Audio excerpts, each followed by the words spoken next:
অত্যন্ত আকর্ষণীয় এবং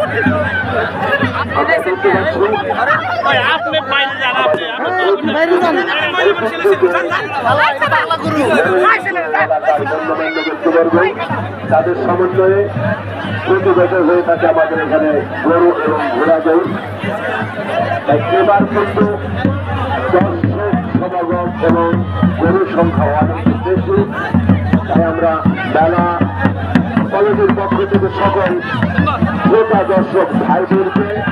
নিজ মেলা মনে করে এবং এলাকা মনে করে এখানে আনন্দ ভোগ করার জন্য যেহেতু আমরা কারোর সাথে সংঘাত করে সুন্দর পরিবেশে আমরা যেন মেলা দেখে বাড়ি যেতে পারি এই কামনা করছি। আর যেহেতু গরু আমরা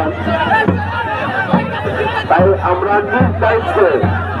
প্রত্যেকের জন্য নিজ দায়িত্বে যে কারণ গরু এলেবেলে দৌড়াচ্ছে মাঠের ভিতরে কিন্তু অসংখ্য দর্শক শ্রোতা আপনারা দেখবেন আপনাদের নিজ দায়িত্বে কোনো প্রকার ক্ষয়ক্ষতি হলে কমিটি বা গরুর লোক কোনো ক্ষতিগ্রস্ত হতে পারে